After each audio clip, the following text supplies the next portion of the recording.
Assalamualaikum warahmatullahi wabarakatuh. Saya Eka Irawati, SPD dari UPTD SMP Negeri 5 Bangkalan, Jawa Timur.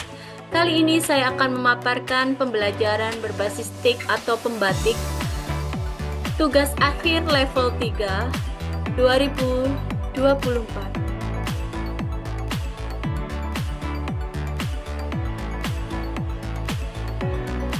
Pada tugas level 3 kali ini saya akan memaparkan tentang cerita fantasi, yaitu struktur cerita fantasi, mata pelajaran Bahasa Indonesia kelas 7 atau fase D. Kita mulai dengan start. Pada menu ada 5 menu yang akan kita pelajari, yaitu tujuan pembelajaran, pengertian cerita fantasi, ciri cerita fantasi, struktur cerita fantasi, dan contoh dari struktur cerita fantasi.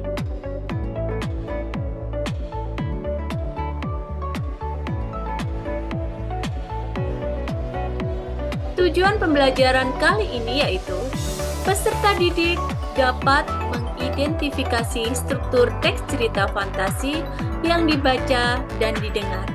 Kita kembali ke menu utama. Menu kedua, pengertian cerita fantasi. Cerita fantasi yaitu suatu cerita imajinasi berupa khayalan. Kita kembali ke menu utama. Berikutnya, ciri cerita fantasi. Ciri cerita fantasi ada 4, yaitu ceritanya bersifat fiksi dan tidak nyata atau khayalan. Yang kedua, mengandung unsur magic atau keajaiban.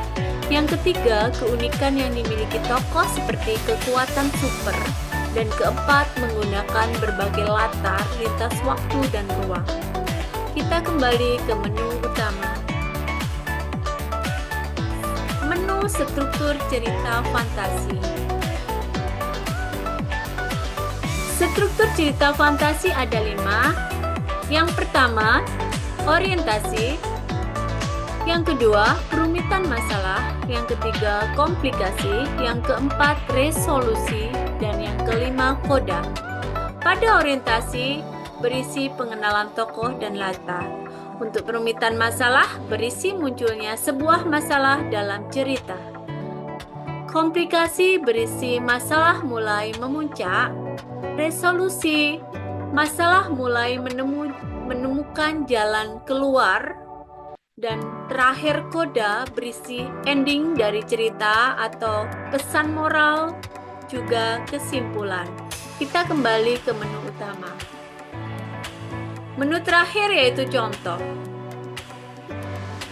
Contoh struktur cerita fantasi. Untuk struktur cerita fantasi ada 5. Kita mulai dari contoh orientasi. Pada zaman dahulu ada seorang anak laki-laki. Dia cerdas dan berbakat, juga tampan. Sayangnya dia sangat egois dan mudah marah. Tidak ada yang mau menjadi temannya, sering dia marah-marah dan mengumbar kata-kata yang menyakitkan kepada orang-orang di sekitarnya. Pada menu orientasi ini memperkenalkan seorang anak laki-laki yang cerdas, berbakat, dan tampan, tetapi mempunyai temperamen yang tidak baik. Kita kembali ke menu contoh. Kedua, perumitan masalah. Orang tua anak itu sangat cemas dengan temperamen anaknya. Mereka berpikir apa yang harus mereka lakukan. Suatu hari, ayahnya mendapat suatu ide. Dia memanggil anaknya, kemudian memberi palu dan sekantong paku kepada anaknya. Sang ayah berkata, "Setiap kamu marah, ambil paku dan tancapkan ke pagar tua depan rumah kita sekeras mungkin." Menyajikan rangkaian peristiwa yaitu kecemasan orang tua terhadap temperamen anaknya, kemudian memberikan tugas untuk menancapkan paku setiap marah. Kita kembali ke menu contoh. Yang ketiga, komplikasi. Komplikasi. Meski pagar kayu itu sangat keras dan palu yang digunakan cukup berat, namun karena anak laki-laki itu begitu beringas, maka pada hari pertama saja dia sudah menancapkan 37 paku. Hari demi hari, minggu demi minggu, jumlah paku yang ditancapkan makin lama makin berkurang. Setelah beberapa waktu, anak itu mulai paham menahan amarah itu lebih mudah daripada menancapkan paku ke pagar. Terjadi konflik pada tokoh anak laki-laki untuk menancapkan paku setiap marah dan mencabutnya ketika menahan marah. Kita kembali ke menu contoh. Resolusi.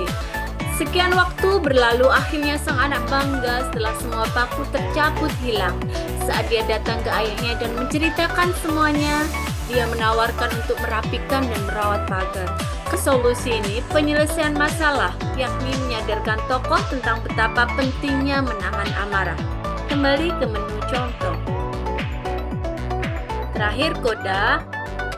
Hal yang sama saat kamu menyakiti orang dengan ucapanmu. Kata-kata meninggalkan bekas luka di hati sama halnya lubang bekas paku di pagar. Koda berisi pesan moral bahwa semua perbuatan yang kita lakukan pasti ada akibatnya.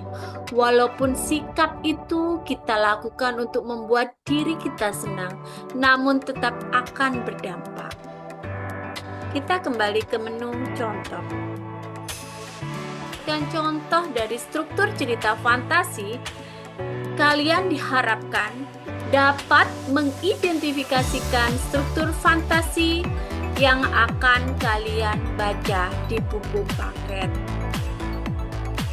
Terima kasih.